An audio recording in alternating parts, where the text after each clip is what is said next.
Assalamualaikum Habib, bagaimana pendapat panjenengan terhadap santri yang khidmah tapi kadang-kadang hatinya itu masih selalu mengeluh, tapi dia tetap berusaha untuk menjadi yang terbaik dalam mencapai ridho gurunya.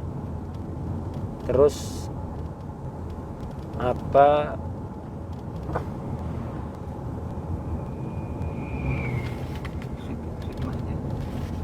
khidmahnya tadi diterima di sisi Allah, meskipun terkadang masih selalu suka mengeluh.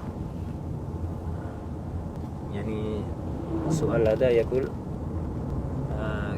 kif ra'yukum ba'du talabah yakhtum syaikhu lakin fi ba'dil ahyan fi qalbu yani yash'ur bil malal wa في بعض الاعتراضات كذا لكن هو يحاول دائما علشان يحسن أحواله علشان يرضي شيخه وهل هذا الطلبة الذي يخدم بهذه الحال يعني مقبول عند الله؟ نعم، الخدمة للعلماء العاملين فضل عظيم، إذ هو علامة السعادة في الدنيا والآخرة. للعلماء العاملين لا مجرد العلماء المرعبلين، فإنه البعد عنهم سعادة. خدمة للعلماء العاملين المتصل علمهم بنور النور المبين محمد الرؤوف الرحيم، فهم على الاستقامة علم وعمل.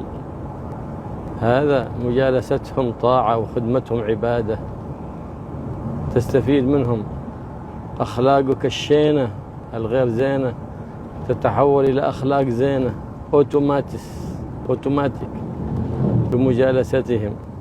فإذا أخلصت النية في خدمتهم حزت خيري الدنيا والآخرة، فاحرص على ذلك. فإن وفقك الله بخدمة أحد من هؤلاء السعداء فاحمد الله سبحانه وتعالى واشكره واخدمه بنية صالحة فإنك تنتفع. فإن إنسانا لم يخدم بنية صالحة ما انتفع بالخدمة ولا بالصحبة. ليه؟ كما نرى اليوم كثير منهم يخدمون الصالحين العلماء لكن أخلاقهم ما هي زينة، يزدادون شراسة في الأخلاق ولا يزدادون محاسنا في الأخلاق، لأن نياتهم بينهم بين الله سبحانه وتعالى ليست حسنة في صحبة أولئك الرجال في خدمة أولئك الصالحين. فإن صحت النية وصفيت الطوية، ثم إن الشيطان يحسدك على هذا فيقذف في قلبك، يحاول أن يطلعك على البشريات ويخفي عليك الخصوصيات. فأنت استعذ بالله من الشيطان الرجيم ولا تنقطع عن خدمتك، لكن قول في دعائك دائما اللهم أرني خصوصية شيخي فلان واطوي عني بشريته، لعل الله سبحانه وتعالى يتداركك برحمة منه فيطلعك على الخصوصية ويغيب عنك البشرية. فإن نظرت إلى البشرية فالإنسان كلنا محل النقص، محل المعصية ومحل الخطأ. لكن إذا نظرت للخصوصية فإنك تنتفع كثير، فهذا لا تنقطع عن الخدمة. فهذا ليس ينقص ثوابك في الخدمة، إنما هي خواطر من الشيطان ليبعدك عن صحبة أحباب الرحمن.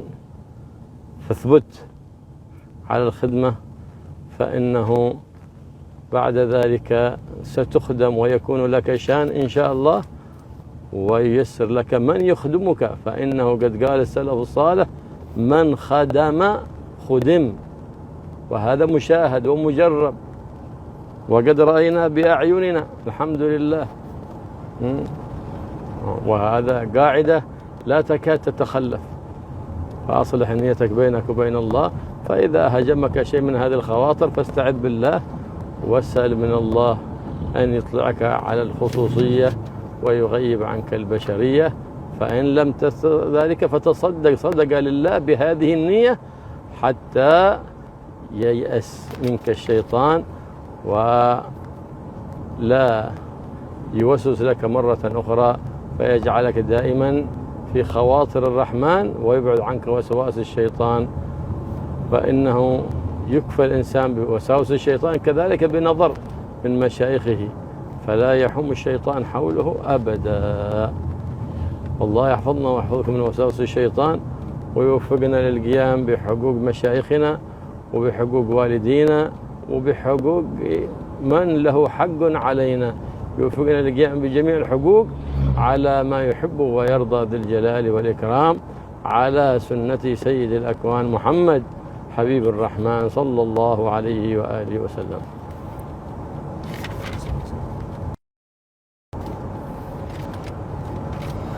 Jawaban beliau tentang pertanyaan seputar khidmah kepada seorang guru tadi, beliau menjawab, ketika Allah memberikan kesempatan kita untuk bisa khidmah kepada ulama yang amilin, yang mengamalkan ilmunya, ini merupakan anugerah yang besar. Tapi ulama yang betul-betul mengamalkan ilmunya, yang istiqamah, ilmu dan amalnya selaras, bukan ulama-ulama yang sekedar casing saja. Casingnya ulama tapi isinya bukan ulama, ilmu dan amalnya nggak sejalan. Menjauh dari ulama yang model begini adalah keberuntungan yang sangat besar. Jadi kalau ada ulama yang amal dan ilmunya nggak selaras, udah jauhi, itu keberuntungan, kebahagiaan bagi Anda. Tapi kalau ulama yang betul-betul mengamalkan ilmunya, Anda mendekat kepada dia, ini adalah nikmat yang besar yang harus kita syukuri. Duduk bersama mereka, ini adalah keberuntungan yang luar biasa. Kumpul saja dengan mereka, itu akan dengan sendirinya secara perlahan merubah akhlak kita dari akhlak yang tidak baik menjadi akhlak yang mulia. Tapi dengan satu syarat utama, yaitu dalam khidmah ikhlaskan niat kita. Jadi dalam khidmah betul-betul ikhlas lillahi ta'ala, gitu. Betul-betul ikhlas lillahi ta'ala. Tidak ada keinginan-keinginan pribadi kita, tidak ada tendensi-tendensi pribadi kita, murni tujuannya lillahi ta'ala. Dengan begitu pastikan Anda akan mendapatkan kebaikan dunia maupun kebaikan akhirat. Ketika Anda mendapatkan nikmat seperti itu, bisa khidmah kepada orang yang betul-betul istiqamah, maka ini Anda perlu sering memuji kepada Allah dan bersyukur kepada Allah. Niatnya diperbaiki, kata beliau. Karena ketika niat itu baik, Anda akan mendapatkan manfaat yang besar dari khidmah Anda kepada orang soleh. Adapun kalau ada orang khidmah kepada orang soleh, niatnya tidak baik, semuanya atas didasari keinginan-keinginan pribadi, maka tidak akan ada manfaatnya. Sebagaimana banyak, kata beliau, kita saksikan di zaman ini orang yang dulunya khidmah kepada, Masya Allah, orang-orang besar, pembesar wali Allah, orang-orang hebat, pembesar ulama yang istiqamah, tapi khadimnya ini kelakuannya gak bertambah baik, tetap aja bahkan bertambah buruk, bertambah buas.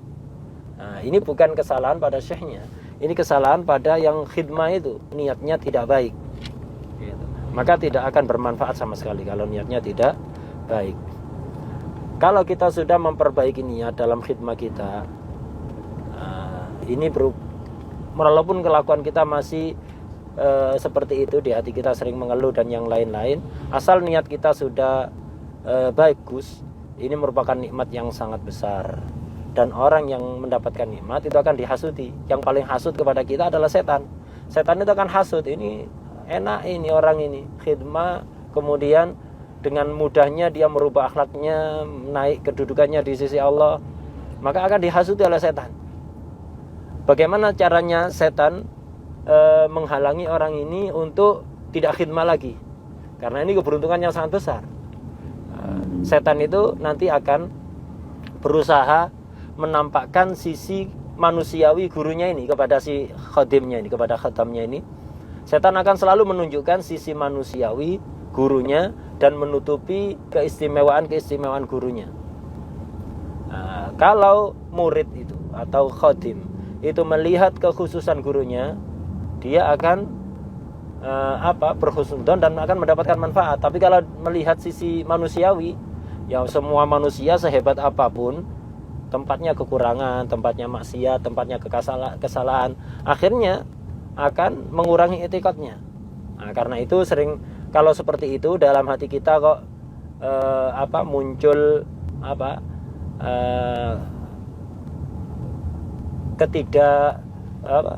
kekurangan etikot kita gara-gara melihat sisi manusiawi guru kita, segera beristiadah, minta perlindungan. Itu dari setan itu.